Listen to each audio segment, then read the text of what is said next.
تو کہا محبوب مجھے قسم تیرے زمانے کی، انسان خسارے میں ہے۔ اب انسان تو خسارہ ماننے کو تیار نہیں ہے۔ وہ کہتا میں تو خسارے میں نہیں ہوں، میں تو ہواؤں کے دوش پہ اڑتا ہوں، میں تو کائنات کو نخچیر بنایا ہوا ہے، زمانہ میرا باج گزار ہے، ستاروں پہ کمندے میں ڈال چکا ہوں، میں اپنی زندگی کو آسائشوں سے بھر لیا ہوا ہے۔ کہاں وہ گھاس پھوس کے جھونپڑے اور کہاں عالی نصب کوٹھیاں، کہاں کھانے کے لیے نان شبینہ بھی میسر نہیں تھا، اور کہاں اتنے کھانے کہ انتخاب مشکل ہو جاتا ہے، کہاں پیوند لگے ہوئے کپڑے اور کہاں اتنے لباس ہیں کہ بدلنے کی باری نہیں آتی ہے۔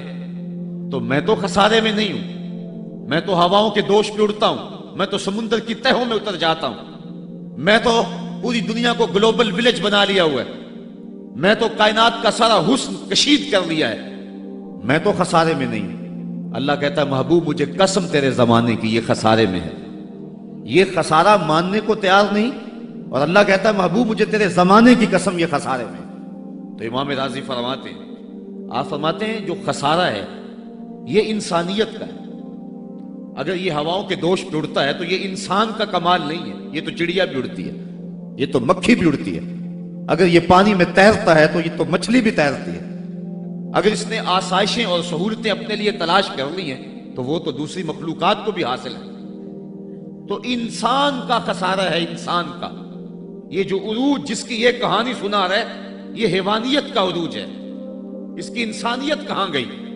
ہواؤں کے دوش پہ تو اڑتا ہے لیکن من کی دنیا سے تو ناآشنا ہے، یہ ستاروں پہ کمندے تو ڈال رہا ہے، ہمسائے کی تو خبر نہیں سے کو، یہ دنیا کے اوپر بڑا باخبر شخص ہے لیکن اسے جو ہے وہ اپنے من کی خبر بھی نہیں ہے۔ ہمارا نرم رو قاصد پیام زندگی لایا، خبر دیتی تھی جن کو بجلیاں وہ بے خبر نکلے، یہ تو من سے ناآشنا ہے، کہاں گئی اس کی انسانیت؟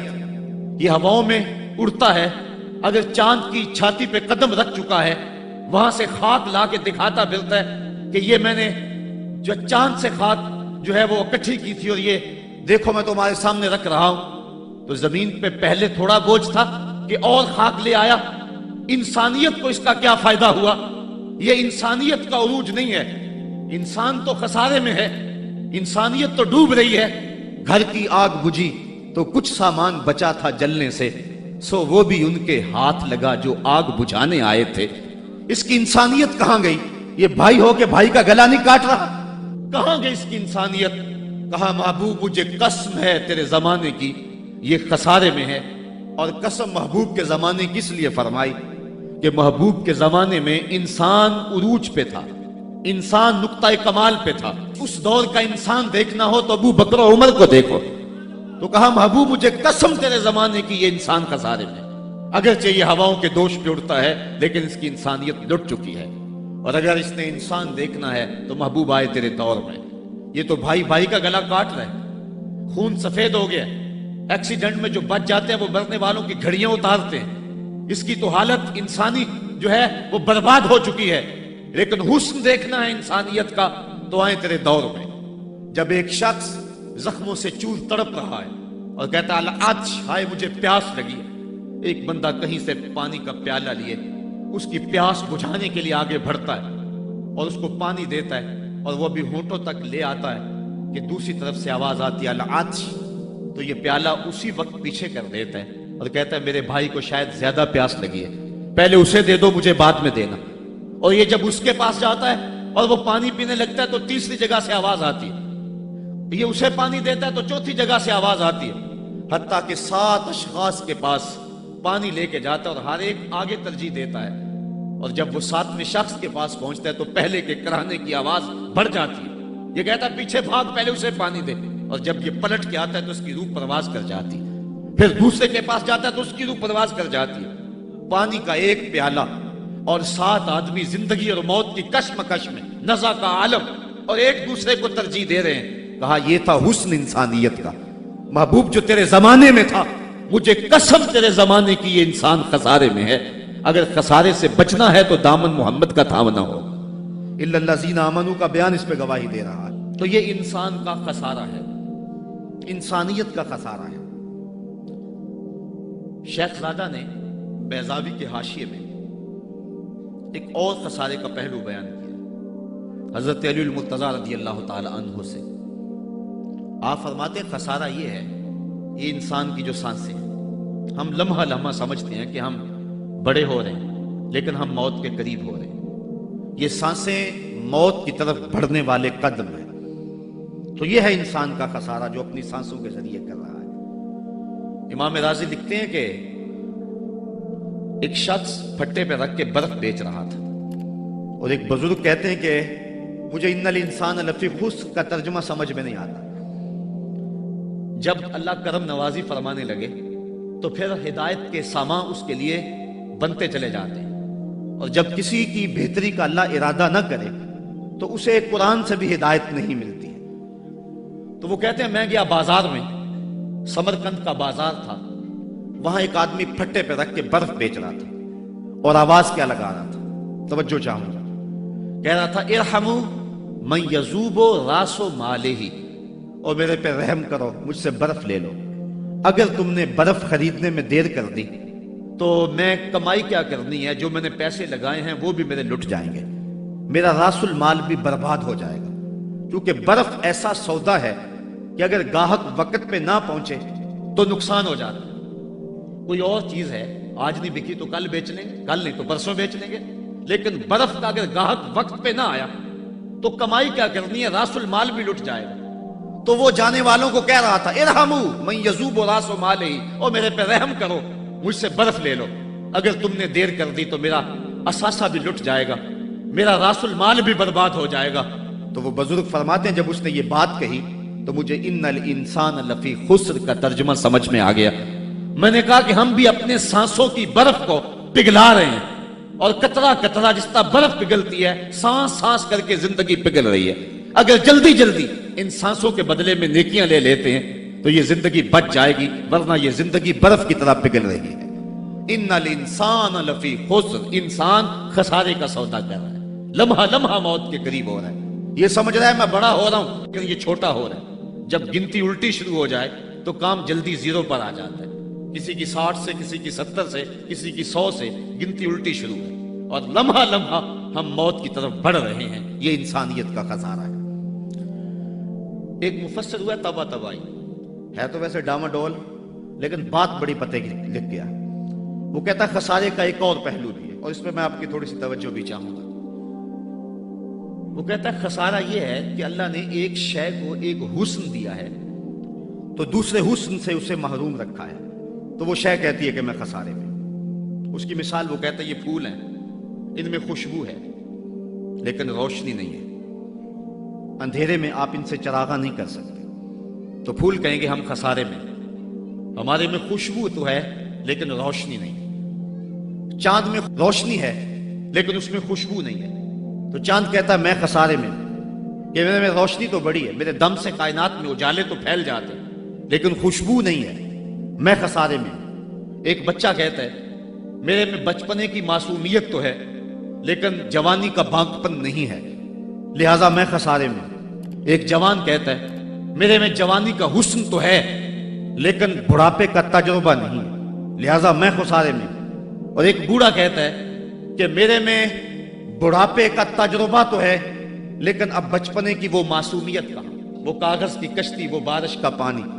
اور اقبال کہتا ہے، آپ کے شہر اقبال میں آیا ہوں، وہ کہتا ہے کہ جنبش زنجیر در سے لطف آتا تھا مجھے، وہ کنڈی بھی ہلتی تھی تو اس سے بھی لطف آ جاتا تھا، آج تو نغمے بھی نہیں نہ بہلاتے، لیکن اس بچپن میں کنڈی کے ہلنے سے بھی لطف آ جاتا تھا تو غم بھول جایا کرتے تھے۔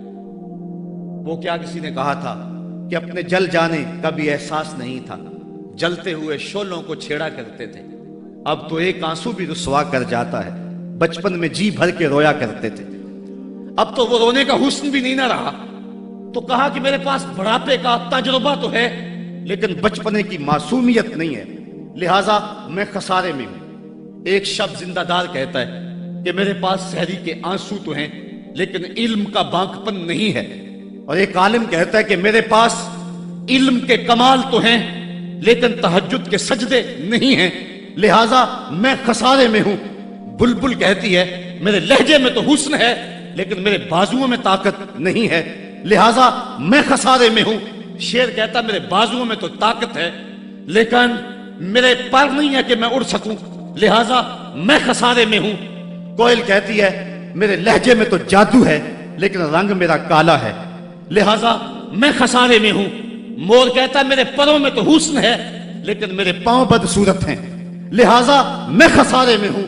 تو وہ کہتا ہے کہ کائنات کی ہر شے کسی نہ کسی طرح خسارے میں ہے، لیکن پھر کہتا ہے اگر تمہیں شوق ہو کہ ایک ذات ایسی بھی دیکھیں جس میں خسارہ نہ ہو تو آؤ مدینے کی گلی میں آ جاؤ۔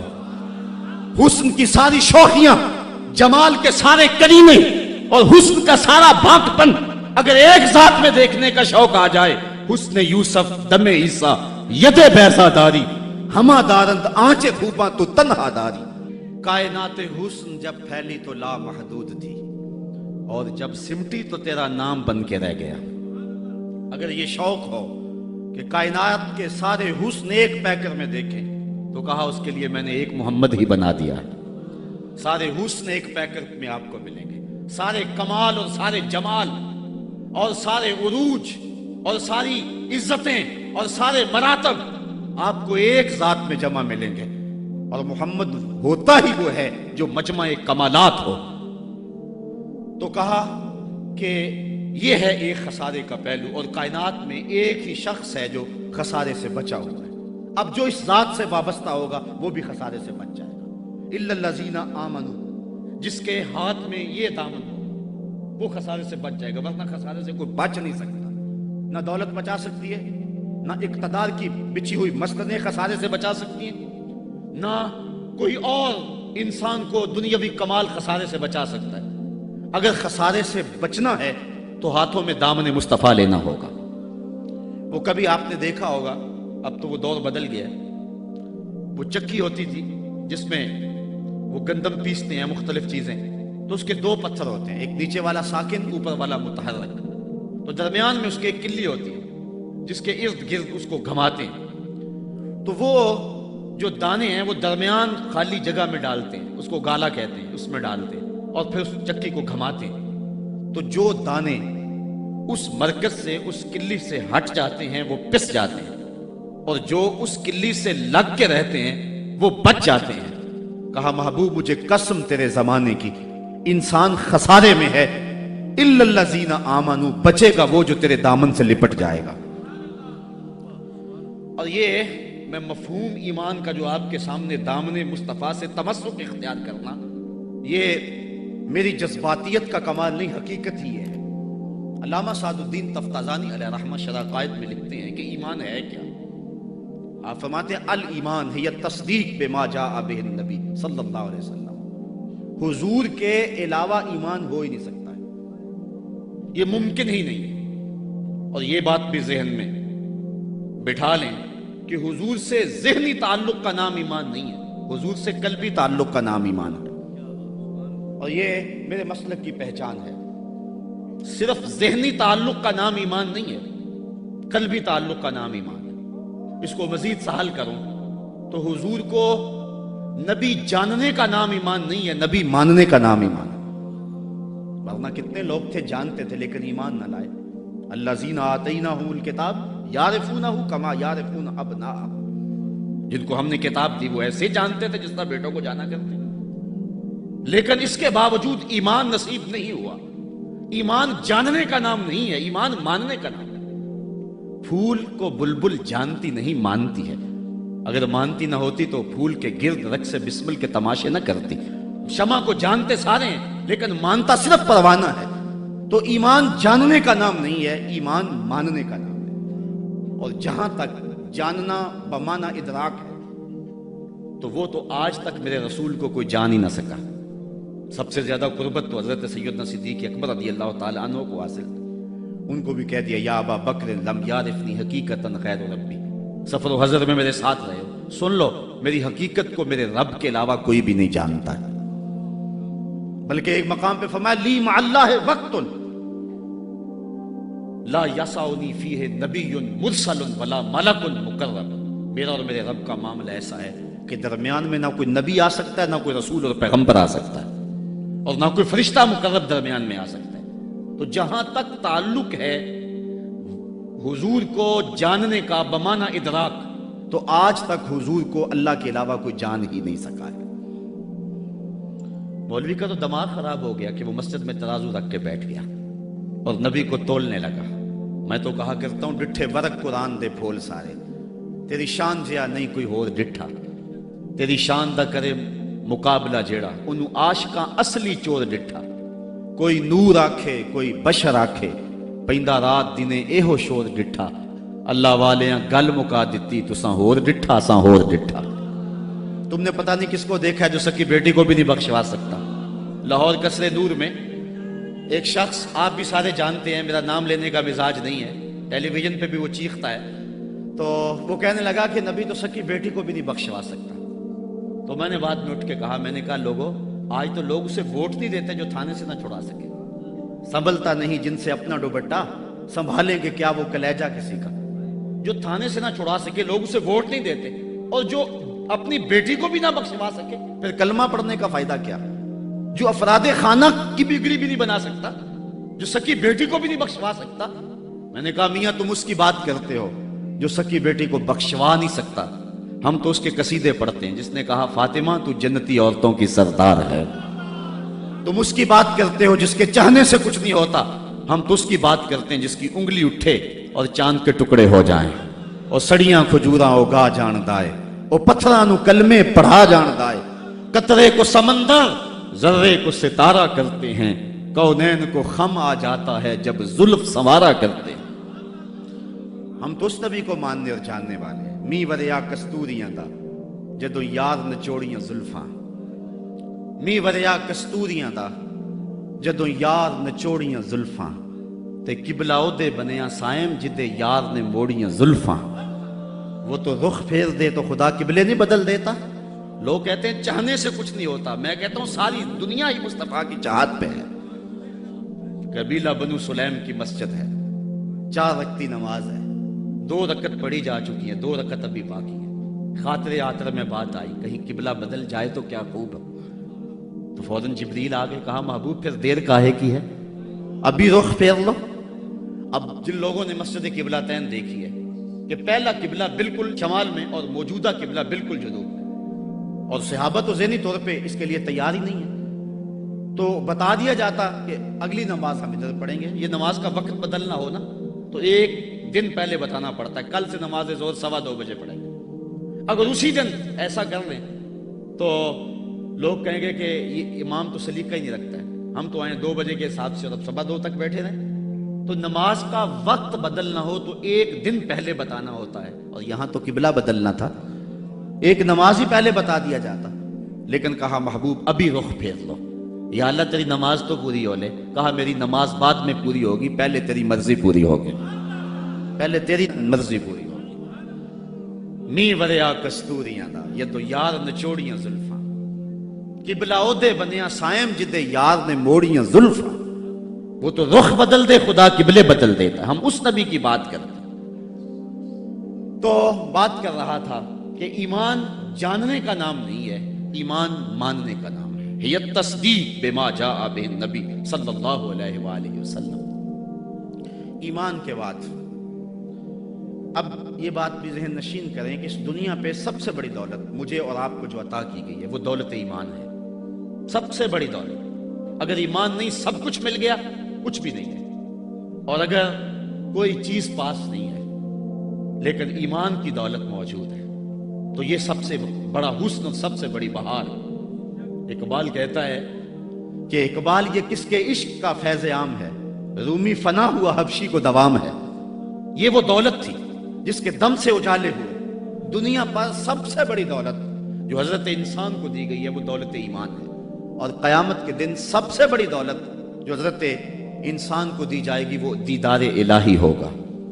تو یہ سب سے بڑی دولت، اور یہ محض اللہ کی کرم نوازی سے نصیب ہوتی ہے۔ انسان کی زندگی کے اچھے اعمال بعض اوقات ایمان کے نصیب ہونے کا سبب بن جاتے ہیں، یہ کبھی کبھی ایسا ہوتا ہے، لیکن ہوتی محض توفیق خدا بندی ہے۔ اس کی مثال جس طرح المجاشی فرزدق شاعر کا دادا حضور کی خدمت میں حاضر ہوتا ہے اور آقا کریم کی خدمت میں حاضر ہو کر کے اسلام کی دولت سے مالا مال ہوتا ہے اور پھر عرض کرتا ہے حضور میں نے اپنے زمانہ جاہلیت میں 360 بچیوں کو زندہ درگور ہونے سے بچایا، تو کیا مجھے اس نیک عمل کا جو زمانہ جاہلیت میں نے کیا اس کا کوئی صلہ ملے گا؟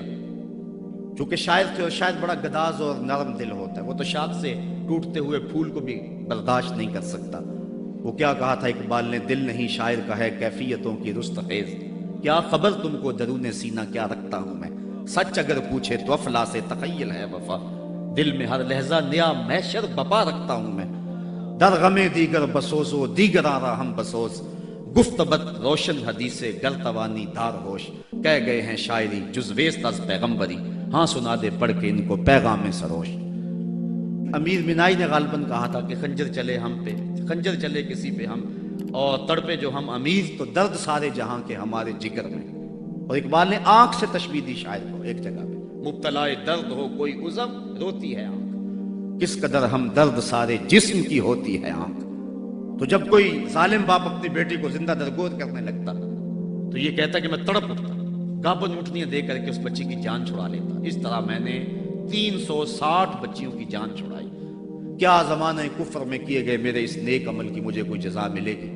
تو حضور نے مسکرا کے فرمایا کہ تجھے اس کی جزا مل تو گئی ہے کہ اللہ نے تجھے ایمان عطا فرما دیا۔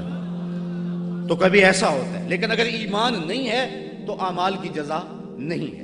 اسی لیے الا الذین آمنوا وعملوا الصالحات، اعمال کی جزا بصورت ایمان اگر مل جائے تو مل جائے، اور اگر ایمان نہیں ہے تو پھر آخرت میں لا خلا کوئی حصہ نہیں ہے۔ الا الذین آمنوا وعملوا الصالحات، انسان خسارے میں ہے۔ خسارے سے بچے گا وہ جس کے دامن میں 4 چیزیں ہیں، ایک ایمان، اور دوسرا اعمال صالحہ۔ ایمان کی زینت ہے، ہمارے احناف کے نزدیک اعمال نفس ایمان میں داخل تو نہیں ہے کیونکہ وہ مجرد تصدیق قلبی کا نام ہے، لیکن ایمان کا حسن جو ہے وہ اعمال ہے۔ آج ہمارا حال یہی ہے کہ دعوی ایمان ہمارے پاس موجود ہے لیکن مسلمانوں والے اعمال ہمارے پاس نہیں ہیں۔ تیرے صوفے ہیں فرنگی، تیرے کالی ہیں ایرانی، خون کے آنسو رلاتی ہے جوانوں کی تن آسانی، ہر کوئی مست مئے ذوق تن آسانی ہے، تم مسلمان ہو یہ انداز مسلمانی ہے، حیدری فقر ہے نئے دولت عثمانی ہے، تم کو اسلاف سے کیا نسبت روحانی ہے، وہ معزز تھے زمانے میں مسلمان ہو کر اور تم خار ہوئے ہو تارک قرآن ہو کر۔ آج ہم صرف دعوے کی حد تک ہیں۔ شکوے میں اقبال جب چیخ چیخ کے کہتا ہے کہ تیرے کعبے کو جبینوں سے بسایا ہم نے، نو انسانی کو غلامی سے چھڑایا ہم نے، صفائے داہر سے باطل کو مٹایا ہم نے، تیرے قرآن کو سینوں سے لگایا ہم نے، پھر بھی گلا ہے ہم سے کہ وفادار نہیں، ہم وفادار نہیں تو بھی تو دلدار نہیں۔ تو جب اس کا جواب آتا ہے تو سنیے، لہجہ تھوڑا سا بدلا، کہ میرے کعبے کو جبینوں سے بسایا کس نے، نو انسانی کو غلامی سے چھڑایا کس نے، صفائے دہر سے باطل کو مٹایا کس نے، میرے قرآن کو سینوں سے لگایا کس نے، تھے تو آباب تمہارے ہی مگر تم کیا ہو، ہاتھ پہ ہاتھ درے منتظر فردا ہو۔ ذرا کبھی اپنے اندر جھانک کر کے دیکھا کہ ہم ہیں کہاں اور کس جگہ پہ کھڑے ہوئے ہیں۔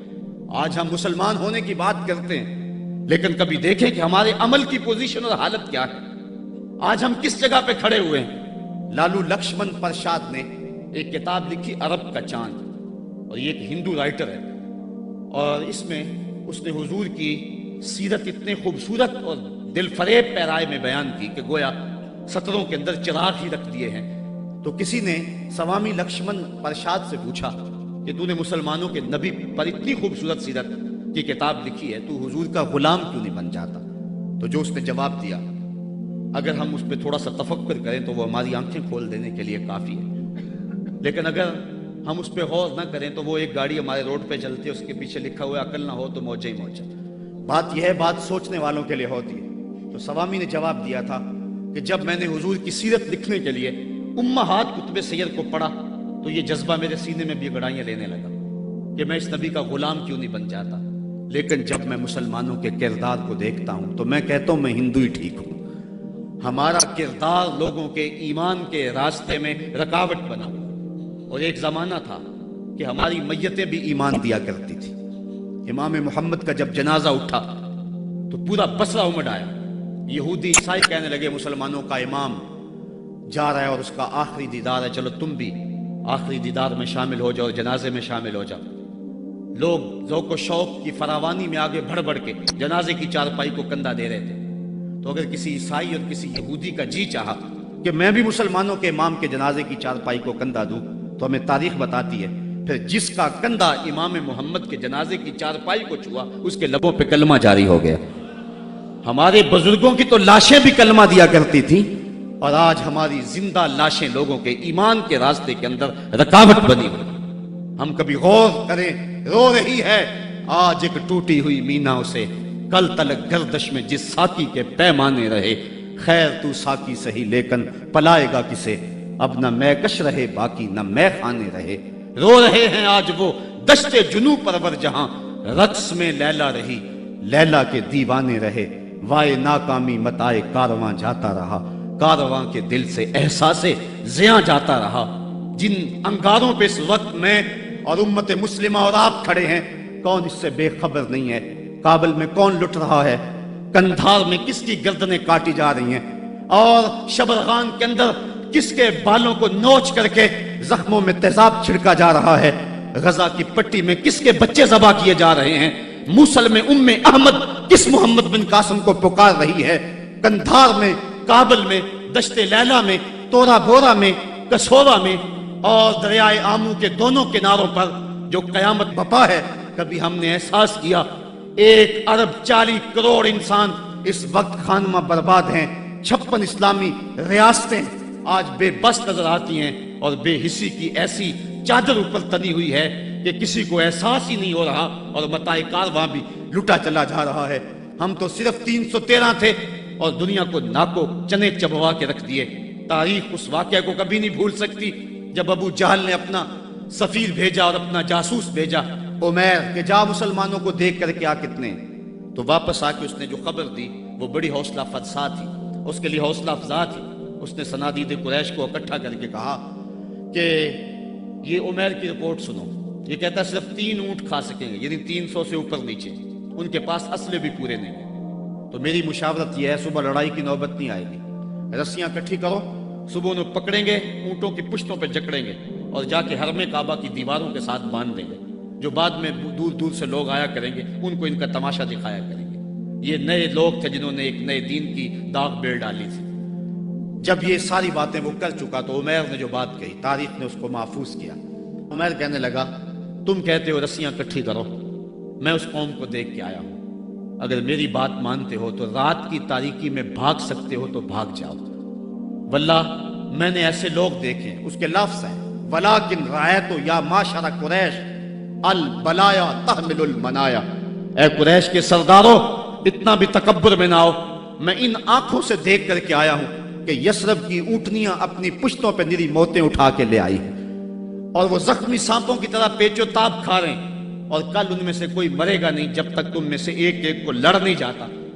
تو اگر تمہارے اتنے لوگ مارے جائیں تو افسوس ہے تمہارے جینے پہ. تم کہتے ہو رسیاں کٹھی کرو، میرا مشورہ ہے رات کی تاریکی میں بھاگ سکتے ہو تو بھاگ جاؤ. پھر اگلے دن عزیمت کی جو داستان مسلمانوں نے رقم کی، اس دن کو میرے رب نے بھی یوم فرقان کہہ کے پکارا.